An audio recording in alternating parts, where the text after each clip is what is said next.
کی طرف سے اکرام ہوگا، اعزاز ہوگا۔ یہ بندہ ایمان اور اعمال والی زندگی گزار کے آیا ہے۔ ان الذین قالوا ربنا اللہ ثم استقاموا تتنزل علیہم الملائکہ الا تخافوا ولا تحزنوا وابشروا بالجنۃ التی کنتم توعدون۔ فرمایا جن لوگوں نے کہا ہمارا رب اللہ ہے، قالوا ربنا اللہ، ثم استقاموا، پھر اس پہ ڈٹ گئے، جتنی بھی تکلیفیں آئیں، جتنی بھی مصیبتیں آئیں، جتنے بھی حالات آئے، ایمان سے اعمال سے پیچھے نہیں ہٹے۔ آزمائشیں آئیں گی، یہ دنیا آزمائشوں کا گھر ہے، امتحان کا گھر ہے۔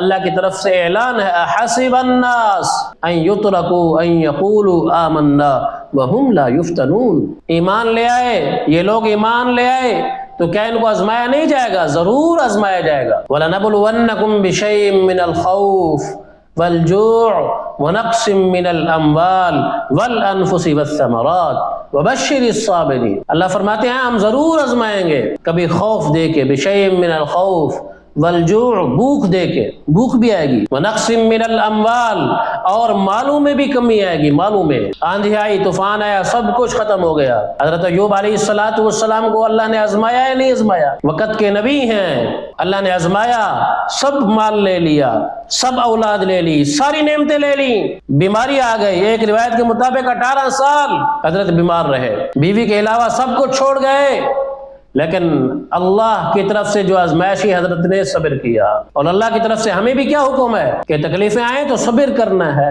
وَبَشِّرِ الصَّابِرِينَ وَنَقْصٍ مِّنَ الْأَمْوَالِ وَالْأَنفُسِ، فرمایا کہ جانوں میں بھی کمی آئے گی، والد فوت ہو گیا، بھائی فوت ہو گیا، اماں جان فوت ہو گئی، بہن فوت ہو گئی، رشتہ دار فوت ہو گیا، جانوں میں بھی کمی آئے گی، لیکن کیا فرمایا؟ صبر کرنا ہے۔ وَبَشِّرِ الصَّابِرِينَ، اے میرے نبی صبر کرنے والوں کو خوشخبری سنا دیجیے۔ الذین اذا اصابتہم مصیبہ، فرمایا جب ان کو مصیبت پہنچتی ہے تو یہ کہتے ہیں انا للہ و انا الیہ راجعون۔ تکلیف آنے پر، مصیبت آنے پر، آزمائش آنے پر کیا کرنا ہے؟ صبر کرنا ہے۔ انا للہ و انا الیہ راجعون کہنا ہے۔ فرمایا یہ خوشخبری والوں، صبر کرنے والوں کو خوشخبری سنا دیجیے۔ انما یوفی الصابرون اجرہم بغیر حساب، فرمایا صبر کرنے والوں کو اتنا زیادہ دوں گا جس کا کوئی حساب نہیں ہوگا۔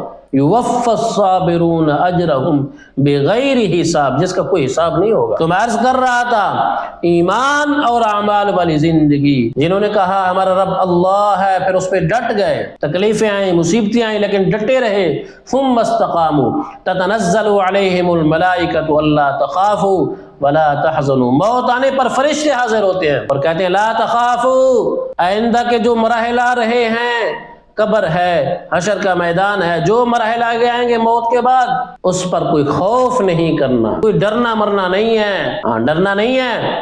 ولا تحزنوا، جو دنیا چھوڑ کے آ رہے ہو، دنیا کی نعمتیں چھوڑ کے آ رہے ہو، اس پر غم نہیں کرنا۔ اللہ تخافوا ولا تحزنوا وابشروا بالجنۃ التی کنتم توعدون، اور اس جنت کی خوشخبری سناتے ہیں۔ وابشروا بالجنۃ التی، تمہیں خوشخبری ہو اس جنت کی جس کا تم سے وعدہ کیا جاتا ہے۔ سب سے بڑا اعلان نزلا من غفور الرحیم، فرمایا یہ اللہ کی طرف سے میزبانی ہے، مہمان خانہ ہے۔